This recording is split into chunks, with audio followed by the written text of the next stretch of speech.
So there is, of course, extensive conversation about ordination in the form of government, but there's also a section, significant section, about ordination and installation that's here in the Directory for Worship to navigate all that goes on with worship and ordination and installation. It's necessary to know and navigate both of these sections, and so I want to cover just relatively briefly some of this information.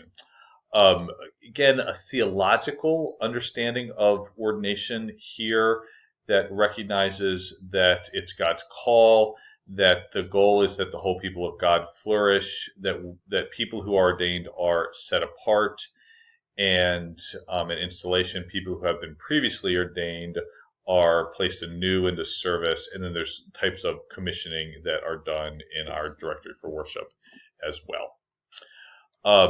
You'll notice again a conversation about setting, just like the notes about setting that have to do with other worship services, the Lord's Day, the funerals and weddings. They may take place as a response to the proclamation of the word. They can also take place in a special service. I think the thing to note here in terms of our polity is that the ordination and or installation of a teaching elder shall take place at a time that enables substantial participation of the presbytery. So that's not directive not to do it on Sunday morning. I mean, it's leaning towards that. It just isn't that direct. It is often the case that when it comes to installation services, there's a tension between doing it at a time where there's substantial participation of the congregation and substantial participation of the presbytery. The leaning here is towards gathering other people who are teaching elders and ruling elders from other congregations so that it is a presbytery event. There are lots of questions that get asked to people who are getting ordained and installed. There are 1, 2, 3, 4, 5, 6, 7, 8 questions that are common questions to people who are being ordained and or installed as teaching elder, ruling elder, and deacon. And there they are. I will not read all of them to you out loud.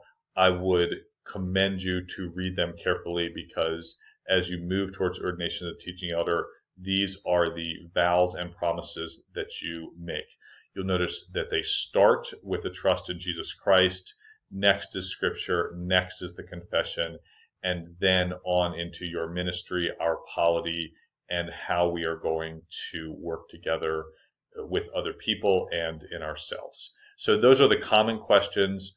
Often when I would do ordinations and installations of ruling elders and deacons, I would say to people, these are the same questions we ask teaching elders. We're a church that takes ordination very, very seriously.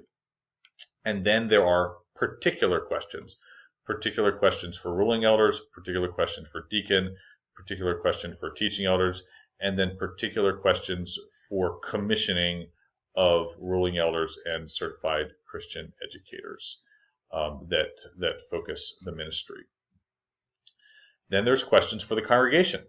And there they are, 2 questions that are asked of a congregation for ruling elders and deacons, 3 questions that are asked of a congregation for teaching elders. My own suggestion would be to put these kinds of questions in a bulletin so that people are seeing them in written form. The teaching elder questions ask the church to accept this person, to recognize that they're chosen by God, to pray, encourage, respect, and to follow. And then to pray, provide for his or her welfare, and to stand with this person in trouble and share joys. Finally, just a little note about trustees, and because some congregations have trustees that would be elected at a same congregational meeting where ruling elders and deacons are elected. So the first question is, are the trustees separate from the session? They can be, they don't have to be. If they are, then you and the session have a choice about whether you include trustees in an ordination and installation service, and it would be up to you. It is clear that they are not ordained. You do not ordain someone to the office of trustee.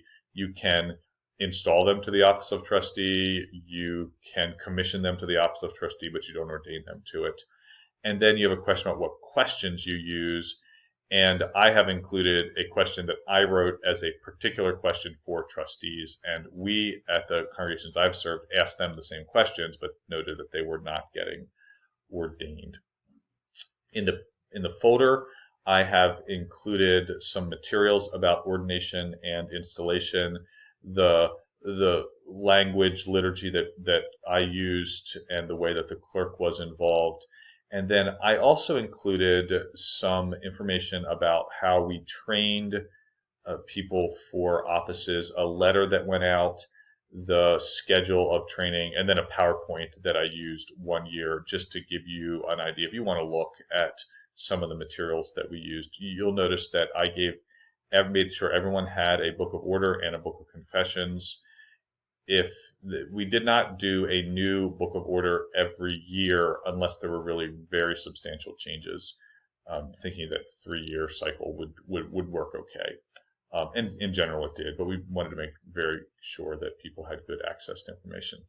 I hope that's helpful, and look forward to conversation with you about this.